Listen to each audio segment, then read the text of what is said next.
something where people go wrong, that people might have a good strategy, but they miss a trick because they don't frame the strategy as an act of mischief making, which makes it fun.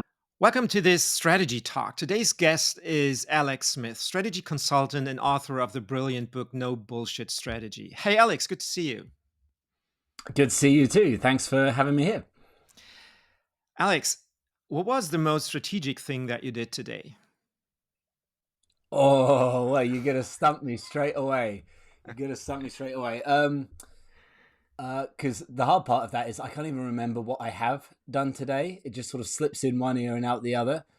The most strategic thing I did today was writing the landing page for my upcoming product, the strategy shortcut system. It's only strategic insofar as the fact that any form of sales copywriting is inherently strategic. Obviously, it's a one click downstream of the strategy work. So, in principle, if you've done the hard work up front, then that copy should write itself. But, it doesn't mean that, necessarily I find it like all that straightforward, even though nominally that's what I'm supposed to be good at. Yeah, exactly. I mean, it's in a way surprising, isn't it? We think of the strategy consultants as these brains running around, right? That have everything super figured out all the time. But that's not even how you teach strategy, is it? No, definitely not. And let me tell you, actually, even going beyond that, for most of the time that I've been, a strategy consultant, I just thought, I go to the business and I give the founder, chief exec, whatever. I say, oh, okay, yeah, this should be your strategy. Off you go and do it. And then most of the time they're quite bad at executing. And I'm sitting here thinking, God, why don't you just do it? It's like, how hard can it be? But of course, I didn't have a real business. Being a consultant is not a real business. It's just you floating around saying stuff, right? There was no moving parts. Yeah. Now that I'm transitioning my own business into being a real business with kind of moving parts and a machine, and I've seen just how kind of like relentless all the stuff that you have to do is, now I can empathize with my clients, and I'm like, oh, that's why they're so bad at execution. Because now I got people telling me, hey, Alex, you should do such and such. Like we were talking about before, like, oh, Alex, you should really have like a launch plan for your thing. It's good advice. And I'm just like, no, I'm just not going to do that, So now I can put myself in the shoes of my clients much, much more. And I can see that, yes, I think that if you had a journey from starting to being this amazing high leverage, super strategic business, you imagine that the development of the strategy, deciding what the strategy is let's say halfway down that process. So it's like step 50 out of 100. What I've come to realize is that developing the strategy is actually step 5 out of 100. That comes very, very, very early in the process. What happens from step 5 to step 100, those other 95 steps, that is the bit that it's not like it's more important, but it's a lot more labor. It's a hell of a lot more labor. It is. But you know more about me after all. Yeah, it is. And sometimes I feel like those things get confused, right? That people confuse the launch plan with the strategy, or even step 1, like which might be the vision or something like that, with the strategy, which it isn't, right? Um, Strategy is much rather a tool that helps inform how to craft the launchpad, or evaluate whether it's a launchpad that helps us get the strategy right. How would you consider that? Well, I always think of the strategy as the same way, and I know that there are exceptions to this rule, but they are exceptions which 99 out of 100 people are better off just not thinking about, because it will destroy your ability to do strategy. And all I ever think of it is like, every business is just a machine that is built to deliver value and exchange it for other value, i.e. money. Therefore, the success of the business is completely determined by how much value it it is able to generate. So the entire focus of the business and the entire focus of the leader of the business is how can we generate more value, because that equates to collecting more value. So all the strategy is like your idea for generating maximal value.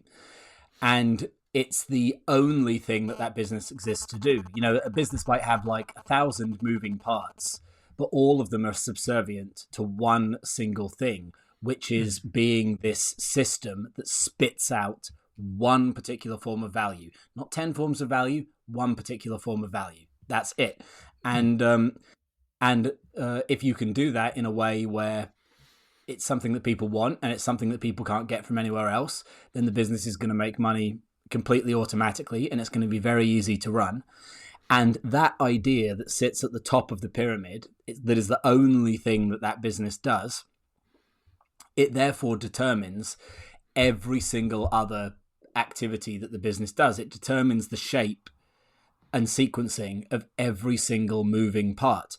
And so obviously the moving parts under any business are going to be wildly different depending on the particular business, the particular industry, blah, blah, blah, blah, blah. But in a strategic business, what every single company in the whole planet has in common is it's just a bunch of stuff, a bunch of activities that are oriented under one single idea of value provision. And like I say, you can find exceptions to this rule, but I think that if you were running a business, you are much, much better off pretending there are no exceptions, because this way of thinking, you could apply this to Halliburton, or you could apply this to an 11-year-old selling friendship bracelets out of their bedroom. The dynamics are identical. So yes, launch plan thing or whatever is going to fit in. I actually find that fascinating because, well, so what I observe is that often strategy is considered to be that thing that upper management does, right? They go on these annual retreats and think up the strategy for the next year, and sometimes these are incredibly complex projects that they come up with, complex ideas that then again somehow are supposed to magically transform the business. But that's not how it works in real life, because in the end, it's the team down the line that makes the choices, and these need to align according to the strategy. And when you're not able to capture that value that you were speaking of in a way that the team knows how to translate it into actions, then all these retreats and the projects, they will lead nowhere, because, well, the choices don't get made and they don't align towards delivering that value. Yeah, exactly. I mean, I think that broadly speaking, well, if you have that sort of dynamic you're talking about, where like the senior leadership goes away and they develop the 1-year strategy, and then the 1-year strategy, they might say something like, you know, we're going to expand into the Netherlands or something like that, and they'll say that, right? Mm-hmm. Now, to me, almost always when people develop any form of short-term strategy, and 1 year is short-term, what they're actually developing are a series of tactical moves. Now, that series of tactical moves might be amazing and brilliant, and they might have gigantic positive effects for the business. So it's not like it's a bad thing to do. But they are not the strategy. The strategy is the organizing principle, which is dictating what those ideas are. And I think this comes back to that thing that you hear people talk about. I mean, I'm very poorly versed in a lot of the strategy conversations that are going on out there. But one that I have picked up on is when people say, oh, what's the difference between strategy and planning, kind of thing. And so obviously, if the team goes away and they say, right, next year we're going to do this thing, and this thing, those might be 3 fantastic ideas, but they're just 3 randoms. Well, no, and each one might be very well thought through. It's not like they're not random, but they're 3 they're 3 isolated ideas. So like, this is this thing that we're going to do in this part of our business. This is the thing we're going to do in this part of our business, right? So fantastic, but that isn't strategy. It's only strategy if the things are working in concert. And that kind of invisible umbrella which knits them together. That is the strategy. If that makes sense. So normally, um, and this is why the strategy is always going to come back to, or should always come back to, the idea of value creation. Because to go back to my silly example, like you say, right, our strategy for this next year is to move into the Netherlands. Well, I would assume the reason that you've chosen to expand into the Netherlands is because you have determined that this is a way for the business to produce more value for the market, and therefore it will work and you'll get more value back. But you see, that bit that I just said there, that always remains unsaid, doesn't it? People say, they say we'll move into the Netherlands, but they don't go so far as to sort of explain the higher order reason that that would be a good idea. And sometimes there is no higher order reason, and the whole thing is not necessarily well thought through. Yeah.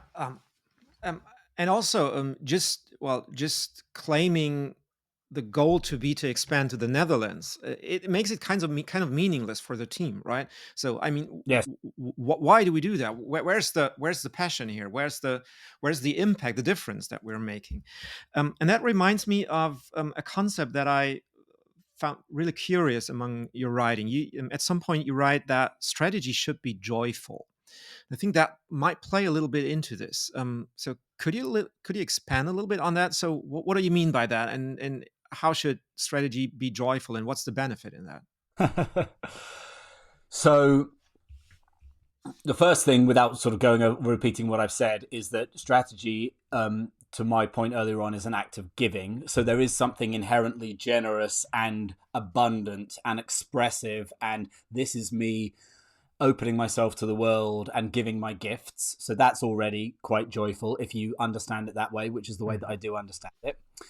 But then also, because strategy is inherently, or good strategy is inherently contrarian, it has to be, because if you aren't in some way contrarian with the market, then essentially you're not going to be defensible and you're not going to actually get leverage. Like, you can only get leverage against the other players in the market if you are in some sense kind of undercutting them or contradicting them or going against them. If you're all marching in lockstep, then you're going to be commodities, right?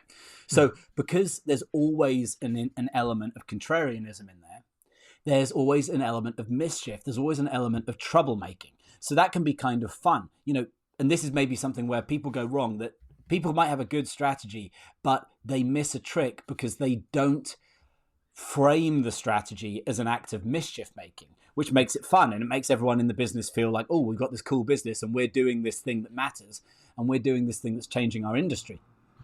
So, like, if you can sort of frame the strategy in that mischief making way, then it becomes something much easier for your team to get behind, and you build up a sort of esprit de corps or whatever. And so, yeah, like, I find it hard to think of like how, considering those two factors, the giving factor and the mischief making factor, you combine them together, how could it be anything other than fun? And this is why, this is why I'm such a big fan of the sort of like the way that Elon Musk approaches or has approached strategy. I obviously a very controversial figure, but you read the book about him, the Walter Isaacson book. The reason he's done the stuff that he's done is because he is constantly having fun and mischief making. And I think you actually see this pattern. Richard Branson, so famously a person just going, people look at him and say, oh, he just goes out there and has fun. Like, that's a feature, not a bug, right? These people going out there and sort of like shit stirring in their industries. That's what strategy looks like. That's my view. It reminds me of another example. Coincidentally, it's again from the Netherlands, where Jos de Blok has founded that fascinating healthcare organization, Bertzorg, where he has kind of turned the whole industry upside down of caring for patients, right? Of home care, which is traditionally a very micromanaged business, where every tiny step that someone makes for the patient is kind of calculated on a spreadsheet and very much thought through. But he has just got rid of all of that micromanaging and broken it down to the reason that people actually show up for the job, that they actually choose that job, which is because they want to care for the patients. And so his strategy is basically summarized in one core statement, which is do what's in the patient's best interest. And that's inherently, well, at least joyful for nurses and people and the personnel, because that's why they signed up for the job in the first place. That's really great. Yeah. And I think that you touch on a third factor that I guess there that I didn't sort of mention, but when you get it right like that, then it's very, very empowering for the people who are working for you, because in some sense what you're doing when you develop a strategy is you're kind of developing a universal job description for the people in your company. Like, okay, you work in finance, you work in marketing, whatever. We've all got these different roles, but fundamentally we all have the same job, which is to do what's best in the best interest of the patient, or whatever it is. And so if that single simple thing is something which people in your organization can get on board with and are proud to do, and you really hammer it into their heads, obviously, then they're just going to sort of they're going to kind of have it as their operating system, and it's going to sort of influence every single act they do on a day-to-day basis. And I'm sure you would agree that, really the strategy when it comes to life, it isn't sort of so much one thing. It's kind of like the combination of thousands of micro decisions made every day, stretched over time. Absolutely. And they all pile up to create this incredible, if it's done right, this incredible thing. You couldn't create IKEA or whatever overnight, because that's got 50 years of aligned and unified and focused decision making layered up and up and up and up and up. How can you come into the market and compete with that? It's ridiculous. It's not in a billion years. It doesn't matter what you do. You have to go a different path. Yeah. So essentially what I'm hearing is that, well, you need to be absolutely crystal clear about that value. So what is it that we create here? And then if you capture that concisely, then actually trust your team with making the right choices that align with that value. It almost makes it sound simple, right? So do we overthink strategy? A billion percent. I mean, I don't know how other people do it, and I'm sure that there are many ways to skin a cat. The thing is that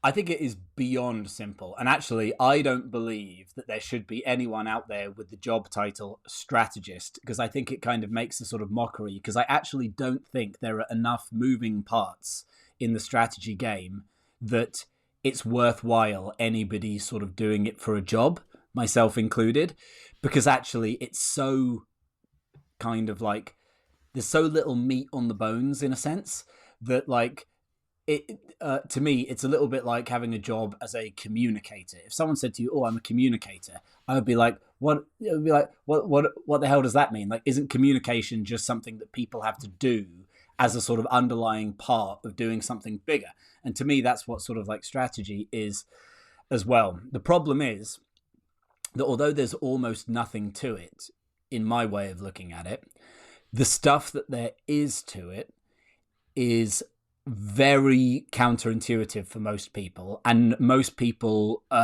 they actively act against it. They act in unstrategic ways as their default setting. So although I could write everything, in my opinion, that there is to know about strategy on the back of a napkin, those 4 or 5 bullet points would be things that most founders and CEOs are doing the opposite of on a daily basis. And so that's what makes it, I guess, kind of an interesting field. There's nothing to it, but very, very few people have internalized the principles in a way where they can just do it fluidly without thinking, which is the goal. And if you take your Steve Jobses and all the sort of like the classic examples, those just happen to be people who just intuitively got it, and they didn't have to think about it. They just did it. They didn't do any. I don't think Steve Jobs did an MBA or anything like that. He just intuitively understood the 4 or 5 principles, and he was off. And so that's the sort of that's the dream of the whole no bullshit strategy thing for me. I'm sort of thinking like, how can I just like plug the most basic information into the average founder's head so they can start just operating in that way. And that is so fascinating. I mean, libraries have been filled with books about strategy. You'd think that at some point we kind of figured those basic things out, but it doesn't seem to be that way. It almost feels like we're not looking and we're not paying attention to the obvious, right? Um, It's I don't really know much about the sort of history of it. My sense would be that I don't know, you just got all these competing factors where number one, you've got the world of strategy is like, to me, it's like it's this static thing that never changes, right? What is strategically right and high leverage? mhm, Nobody invented this. It's not something anyone came up with. It's always been there, right? mhm, And all we have is different people describing it in a different way.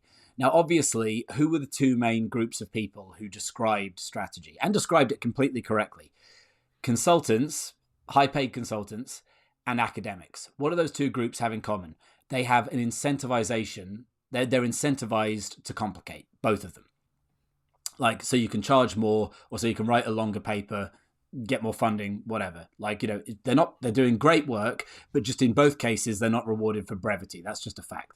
So, like, so when academia and consulting have defined the terms of a category of thought, that's just the way it's going to be. And I have absolutely zero quibbles with a single word that any of them have said. I'm not going to sit here and say, oh, the way that McKinsey does it is bullshit, or oh, the stuff in an MBA course is bullshit. I don't think it is at all. I think it's like all perfect, and it's basically the same as my stuff.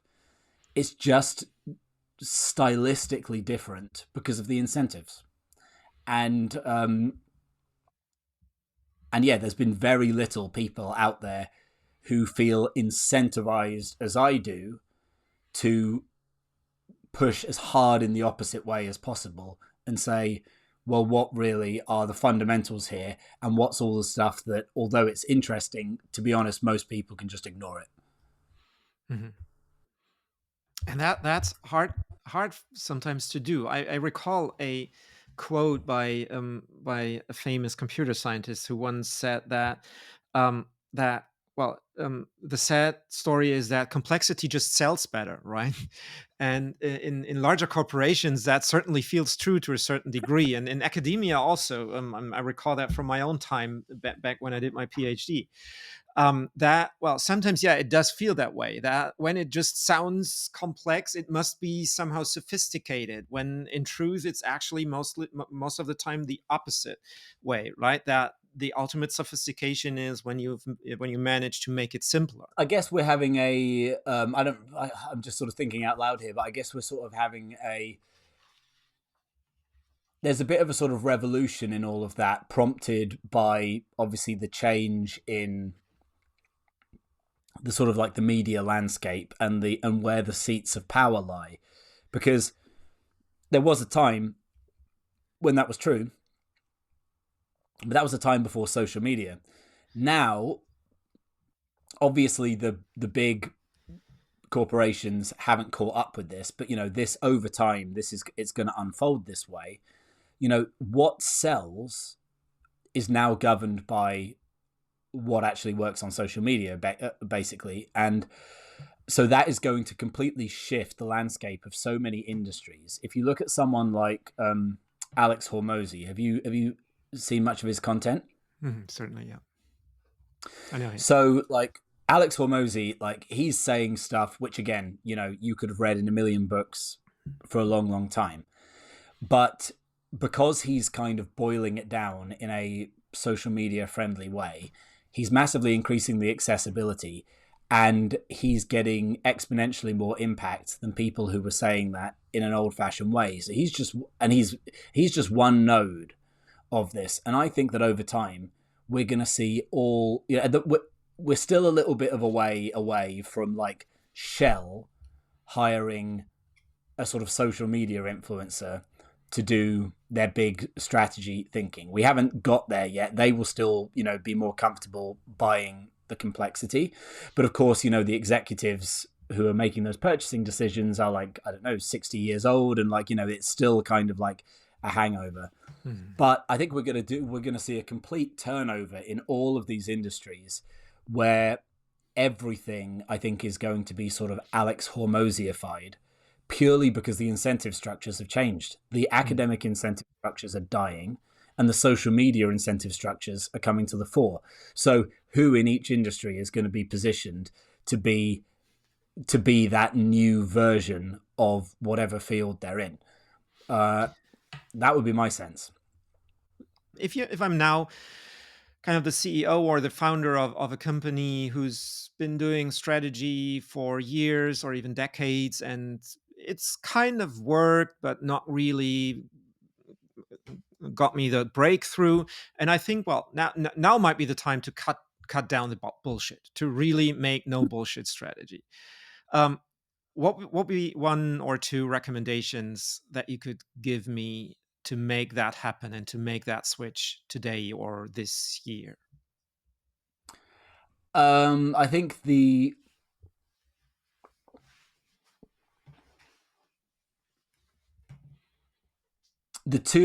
I think where I would go is like, basically you have 2 points. You have to disagree with your competitors, and you have to disagree with yourself. These are the 2 things that nobody ever does. So the disagree with your competitors is the thing I said before, whereby every great strategic business is built on a contradiction of the terms of their industry.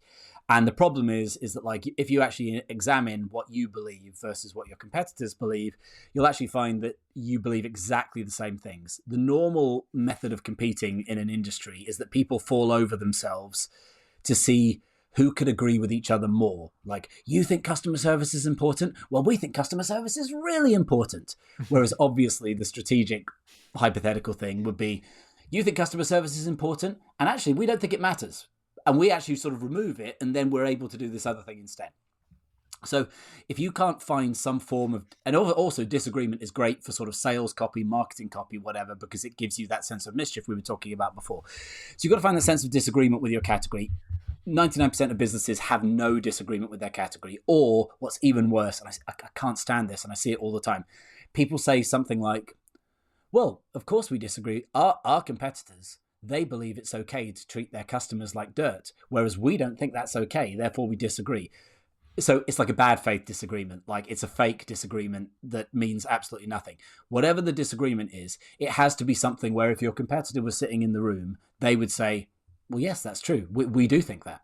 And so like, obviously they're never going to say, oh yes, we do think it's okay to treat the customer like dirt or whatever. So you've got disagree with competitors. And then, just as important, you've got to disagree with yourself. And this is what I mean by that, is you have to disagree with your prior self. You have to find a way to say, yesterday or last week or last year, we were doing X or we believed Y, and we were wrong about that. We have now come to a realization that we were doing something really stupid before, and we're not going to do that anymore, and we're going to change it. Without acknowledging some form of failure on your own part, you're never going to change, and therefore you're never going to get change in results. So what you see with a lot of strategy is you see something where it's an elaborate way of sort of validating prior decisions. And it sort of feels like you're doing strategy, but what it actually results in is no meaningful change. And then, of course, how can you possibly expect to see a change in results? I mean, look, if you're actually trying to do strategy and sort of think about your strategy, I assume this means that you're not happy with your current results. So if you're not happy with your current results, you have to find something in the business to kill or contradict. You have to be able to recognize that you were stupid before. And leaders don't want to do that. They don't want to undermine their prior decisions. They don't want to say, well, you know what, guys, we were doing such and such, and actually that was so dumb because of X, Y, Z. how Yeah. often do they do that? This is why in the sort of strategy kind of template that I sort of give people, one of the sections, the most important section, is a section that is basically titled like, here's where we were dumb before. And if you can't fill that out, you have not done strategy. End of story. End of story. Yeah. But I whoever fills that out? No, nobody. I absolutely love that, and it's so in line with my own experience, and I never get tired of recommending that you should stop trying to be right and start getting it right instead. And when you That's great. That's great. and when you do that, well, probably the sky's the limit, right? Alex, this has been a tremendous 30 minutes. You've given us such a treasure of wisdom here. I encourage everyone to check out your book, No Bullshit Strategy, to follow you on LinkedIn or subscribe to your newsletter. Um, and yeah, well, keep making the world a better place. Keep lighting the path. Thanks for being here. I'll try, mate. Thanks a lot.